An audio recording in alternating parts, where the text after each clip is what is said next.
मैं मानता हूँ कि इलाकाई ज़ुबानें हूँ या हमारी कौमी जो हमारी ज़बानें हैं यहाँ पे, उन पर हमारी तवज्जो मरकूज़ है। सही बात है कि आप मुख्तलिफ ज़बानों में बच्चों को पढ़ाते हो, सही ये भी बात है कि आप यकसान निज़ाम तालीम चाहते हो, यकसान निसाब चाहते हो, जिस पर हमारे वालिदैन एतराज़ भी करते हैं कि निजी स्कूलों या प्राइवेट स्कूलों में जो निसाब होता था अब वो नहीं होता है। अब 8वीं जमात से या 7वीं या 6ठी जमात से सरकार की जानिब से लाजमी करार पाया है कि तमाम स्कूलों में, प्राइवेट और गवर्नमेंट स्कूलों में यकसान निसाब होना लाजमी है। बिल्कुल सही बात है। इससे जो समाज में एक तफरीक पैदा होती थी, शायद उसका किसी हद तक इजाला हो जाए। लेकिन मेरी फिर अरबाब हलवा अक़ल से गुजारिश है, नाज़रीन मैं आपसे पूछता हूँ, क्या आपको नहीं लगता कि हमारा निज़ाम तालीम इतना फरसुदा हो चुका है जो हमें सालाना करोड़ों और लाखों की तादाद में नौजवानों की फौज दे रहा है? क्या आपको नहीं लगता कि हमारे जो इंसानी वसाइल हैं इस तरह से ज़ाया हो रहे हैं? ह्यूमन रिसोर्स का सबसे ज़्यादा सही इस्तेमाल जंग जो दूम हुई थी, आलमगीर जंग दूम, उसके बाद अगर किसी मुल्क ने ह्यूमन रिसोर्स इंसानी वसाइल का सही इस्तेमाल किया तो वही मुल्क था जहां पर हिरोशिमा नागासाकी में दूसरी आलमगीर जंग के दौरान इतने ज़्यादा बम बरसाए गए, एटम बम, कि वहां आज भी कुछ इलाकों में कोई फसल नहीं उगती है। लेकिन उन्होंने फसल का इंतज़ार नहीं किया, उन्होंने इंसानी वसाइल पर, जापान के पॉलिसीज़ाज़ों ने अपने इंसानी वसाइल पर तवज्जो मरकूज़ की, और आज यही वजह है कि जापान जंग अजीम दूम में तबाह होने के बावजूद भी एक तरक्की याफ्ता मुल्क है।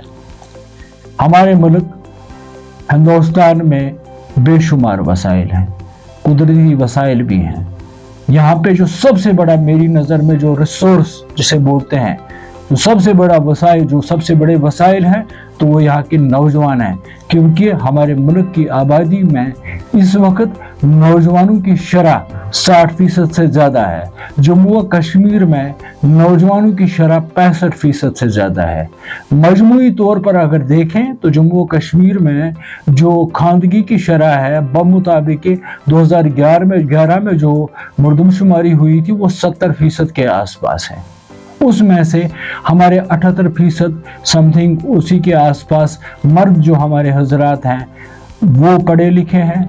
उसके बाद ख़वातीन वो कोई 58% या 60% या 62% के आसपास होंगी। लेकिन खानदगी का ये मतलब अगर है कि कोई लिख सकता है या पढ़ सकता है तो ठीक, मैं मानता हूँ, उसे कबूल करता हूँ। लेकिन खानदगी का असल मकसद सलाहियत साजी होनी चाहिए। एजुकेशन का असल मकसद डिग्री लेकर किसी बच्चे को किसी कॉलेज या यूनिवर्सिटी से फारिग करना नहीं होना चाहिए। एजुकेशन का मकसद एक बच्चे को, एक नौजवान को जब आप कॉलेज या यूनिवर्सिटी से फारिग कर तो उसमें खुद एतमादी होने चाहिए, वो खुद इख्तियार होना चाहिए, वो बासलाहियत होना चाहिए। वो इतना बेसलाहियत नहीं होना चाहिए कि वो अपनी तालीम मुकम्मल करने के बाद अपने वालिदैन या अपने दीगर अहल खाना के पास 10 रुपए, 20 रुपए, 100 रुपए का मोहताज बना रहे। हमारा नौजवान पढ़ लिख कर अपने दोस्तों, अपने रिश्तेदारों का मोहताज नहीं होना चाहिए। हमारा नौजवान डिग्री लेकर तालीम मुकम्मल करने के बाद किसी प्राइवेट स्कूल में एक बेगार की जिंदगी गुजारने पर मजबूर न हो।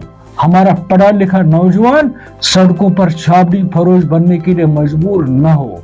हमारा नौजवान यहाँ पर किसी निजी इदारे में मामूली तनख्वाह पर अपनी घरेलू ज़रूरियात को पूरा करने पर मजबूर न हो।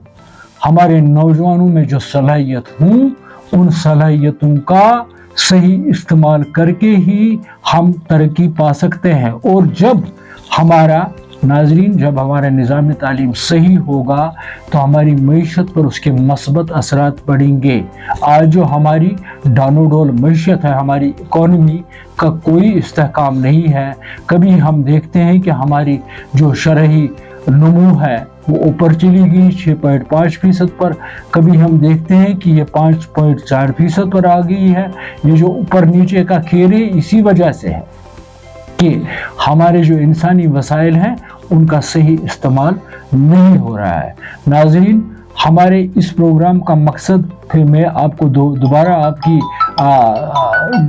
خدمت میں گزارش کروں کہ ہمارے اس پروگرام کا مقصد یہی ہے کہ ہم تعلیم یعنی کہ ایجوکیشن، اکانومی یعنی کہ معیشت، اور ایمپلائمنٹ یعنی کہ روزگار یا بے روزگاری کی پالیسی میں، منصوبہ بندی میں جہاں کہیں بھی کوئی خامی یا کمی یا کمزوری ہماری نظر میں ہمیں نظر آتی ہے، ہم ان خامیوں، ان کمیوں، ان کی نشاندہی کریں گے تاکہ ہمارے ارباب حل و عقد، ہمارے منصوبہ ساز، ہمارے پالیسی ساز ان کی طرف توجہ دیں اور ایک ایسے معاشرے کی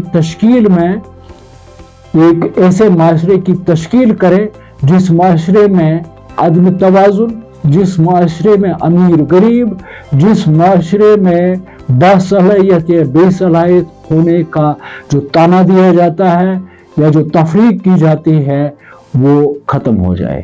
ناظرین، یہ ہماری آج کی ابتدائی اس پروگرام کی ہماری ایک تعارف بولیے، جو ہم نے آپ کے سامنے تعارف پیش کیا کہ ہمارے اس پروگرام کا مقصد کیا ہے۔ پھر میں ریپیٹ کروں کہ 3 باتیں: ایجوکیشن، اکانومی اور ایمپلائمنٹ یا ان ایمپلائمنٹ، اس پہ ہماری توجہ رہے گی۔ ہم اسی کے آس پاس آپ سے بات کرتے رہیں گے اور آپ کی رائے جاننے کے لیے ہم انتظار کریں گے۔ جلد ہم آپ کے سامنے اپنا ای میل ایڈریس آپ کو پیش کریں گے اس پروگرام کے ساتھ، تاکہ اپنی رائے سے آپ نواز کر ہماری رہنمائی کریں۔ آج کے لیے ناظرین میں آپ سے اجازت چاہوں گا۔ اللہ حافظ۔